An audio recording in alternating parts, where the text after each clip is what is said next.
Hello guys, today our topic is linguistics, and in literary tutorial we will be talking about the background history of linguistics, important terms and the difference between the very important terms that are associated with linguistics.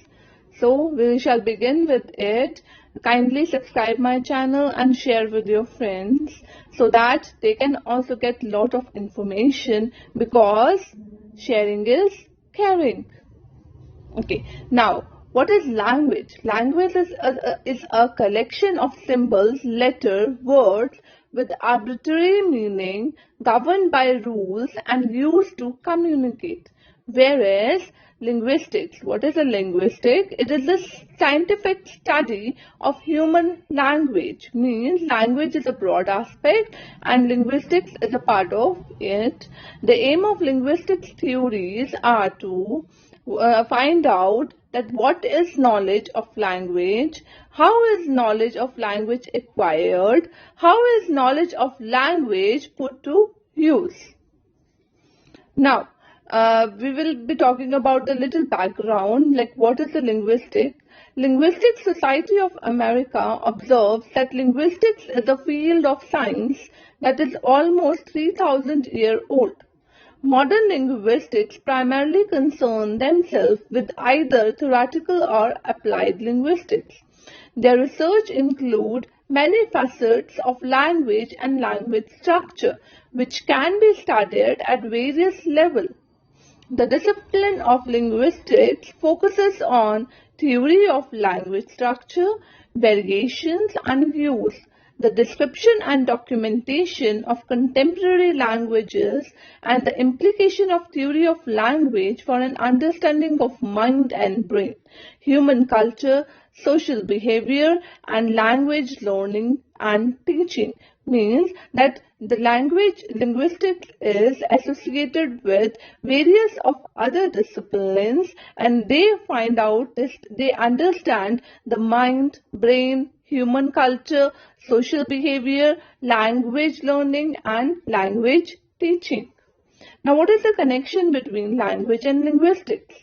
Language is a science system of humankind in order to communicate one's thought, feeling, opinion to someone else, but linguistics is a scientific study of language.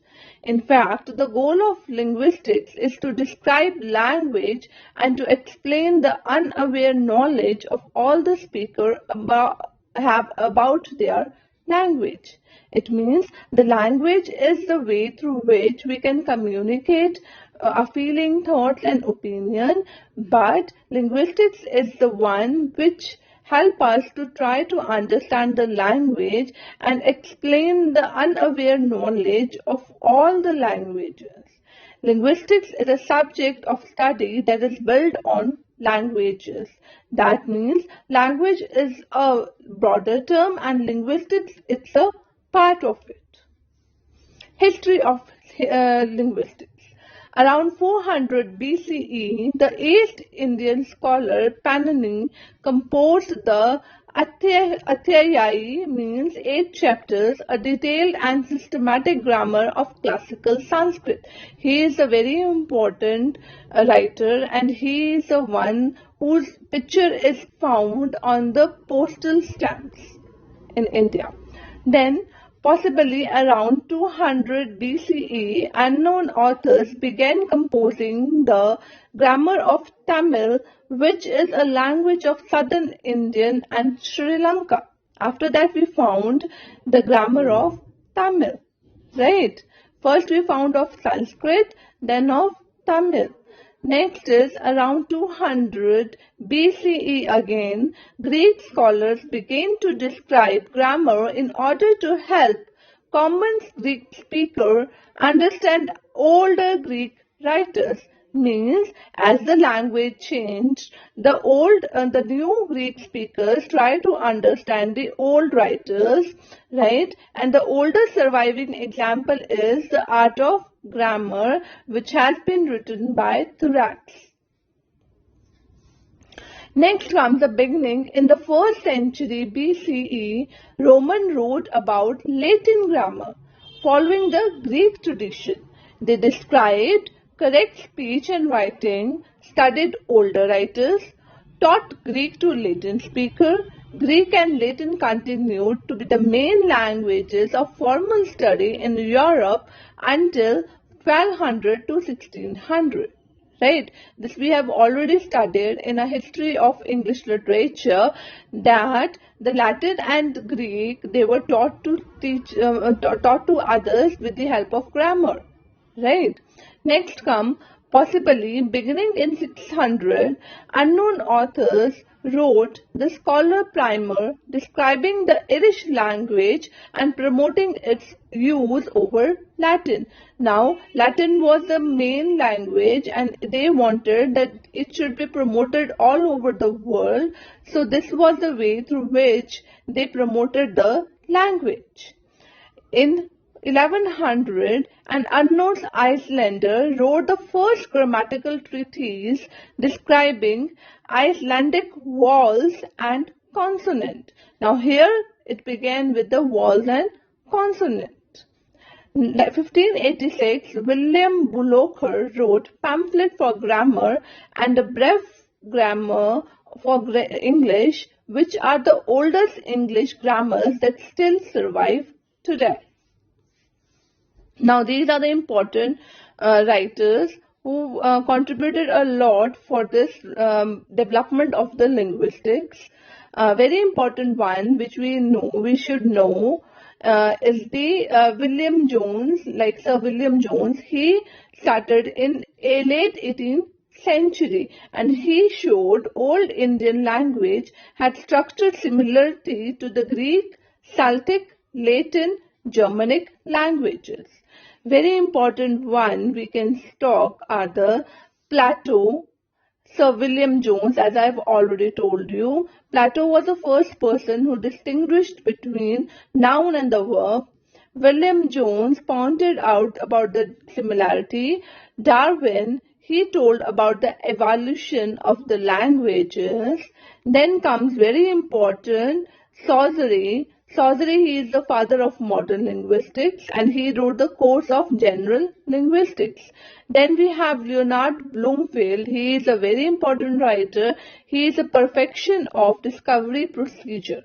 Then we have Noam Chomsky. Right? He published a book called Syntactic Structure and he gave us the generative grammar and the universal grammar.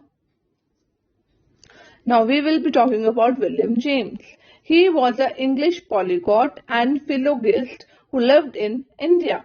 In 1786, he observed that Sanskrit, Greek, Latin, Celtic and Persian are so similar that they might come for a common source.